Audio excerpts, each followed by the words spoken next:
This is the seacoast town of Herzliya that lies on the Mediterranean Sea just north of Tel Aviv, Israel. The home of 25-year-old Yael Arad, the most revered athlete Israel has ever produced. She is ranked amongst the foremost women judo players in the world and favored to win a medal at the Barcelona Olympics. Yael Arad has dedicated her performance to the memory of her countrymen who died in Munich. If she wins a medal, history will be made. It will be the first medal Israel has won since they first competed at the Olympics 40 years ago in Helsinki. When I was a child, there was pictures in the newspapers. They talked about it. There was a movie that they made about it. But as I became an Olympic sport player, I thought about it. Then I started to realize how important it is to show the world, that we are here. Even though our best 11 sport players have been murdered, so we're still here, we're still winning, we can still be the best. Judo for men was introduced at the Olympics at the 1964 Tokyo Games. In 1988 in Seoul, it was a demonstration sport for women. Now at the Barcelona Games, women for the first time will compete for medals. 13 times national champion and undefeated at home since she was 9, Yael Arad had difficulty getting partners. Often she would work out with Israeli head women's coach Daniel Leopold and members of the men's team.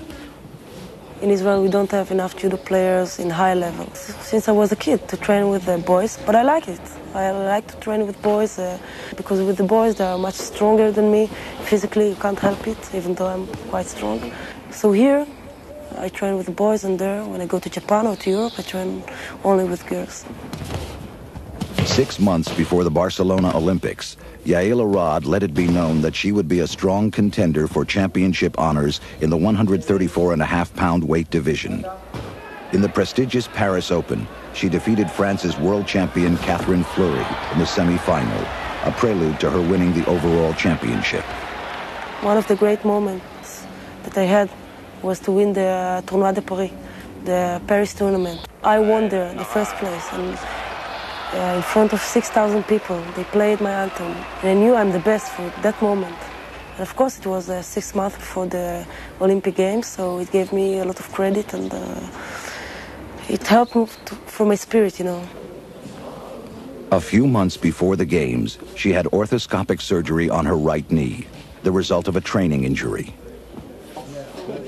Then, just before leaving for Barcelona, there were remembrances of the past.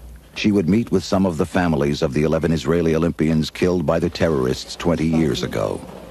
Yael Arad would dedicate her performance to the memory of her martyred countrymen. It was her initiative. She called me.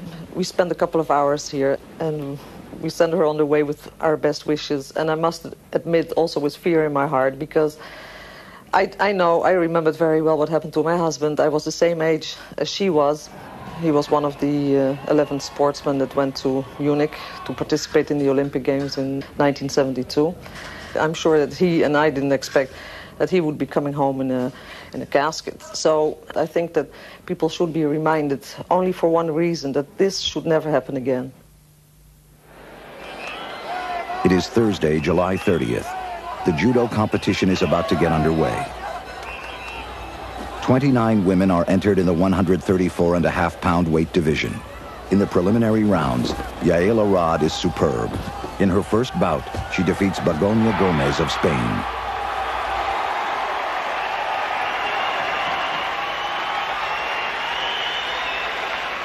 A half hour later, she wins again, defeating Miroslava Janoskova of Czechoslovakia.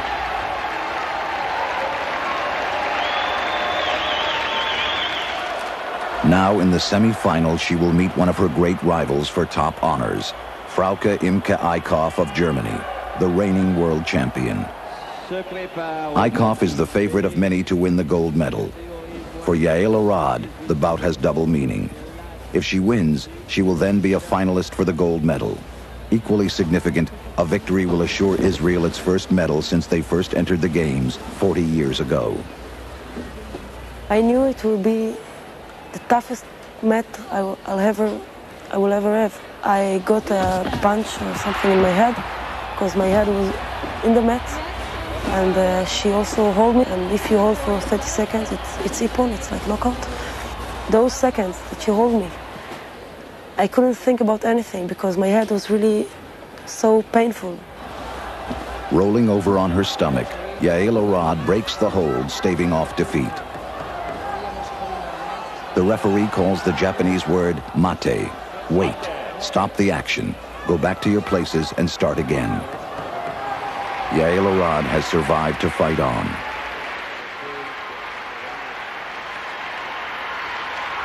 The bout resumes. Though in great pain, Yael Arad scores heavily with a near-perfect throw. She receives 7 points from the officials. A second throw of this type will be the equivalent of an ippon, a knockout.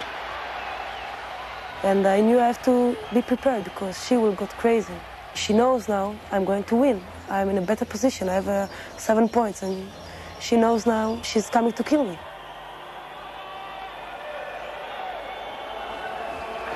Though still stunned from her injury, Yael Arad again puts Eickhoff on her back.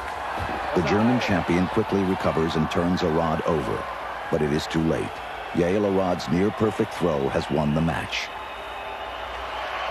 Eickhoff celebrates, unaware the match was declared over before her throw. Then she realizes that she has been defeated. Only the replay can show what has occurred. First, Yael Arad's near-perfect throw. Right here, the bout is over. Yael Arad has won the match. She has made it to the final. Even more, win or lose, she is assured of winning Israel's first Olympic medal ever. You stand there, you did it not just for yourself, for your country, for the people around, you know.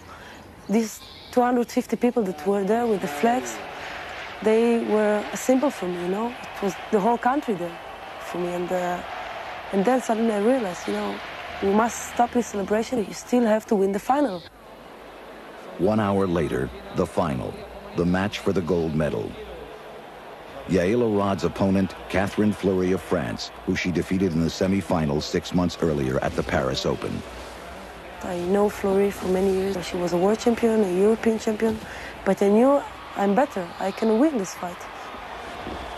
For 4 full minutes, Yael Arad and Catherine Fleury dart and probe each other, looking for the move that would mean victory. But it is not to be. Neither woman scores any points. When the time had elapsed, the winner must be decided by the 2 judges and referee. The judges split their vote, 1 for each woman. The referee points toward Catherine Fleury. The gold medal is hers.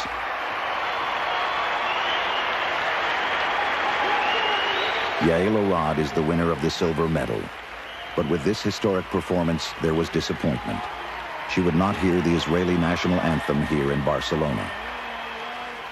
To get there to the Olympic Games, to get into the final, to win all your matches, to give a good final, then to lose by decision, you know, it's really hard to take it. I was standing there on the podium, you know, all the crowd there, my crowd, was shouting for me. And I won the first medal to Israel, and I was crying, you know, I couldn't handle it. Representando a Israel, Yael Arad.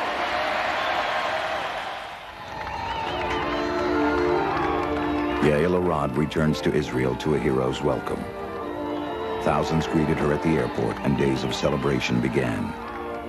Yael Arad had done what no Israeli athlete had ever done. Finally, when all the joy of what took place has subsided, Yael Arad would fulfill the promise she made before she left for the Barcelona Olympic Games. She visits the monument created in memory of her countrymen who died in Munich that terrible September day 20 years ago. Said Yael Arad, 20 years ago when I was 5 years old, marvelous athletes whom I did not know left to compete in the Olympic Games for the honor and glory of sport. They did not return to their country or to their loved ones.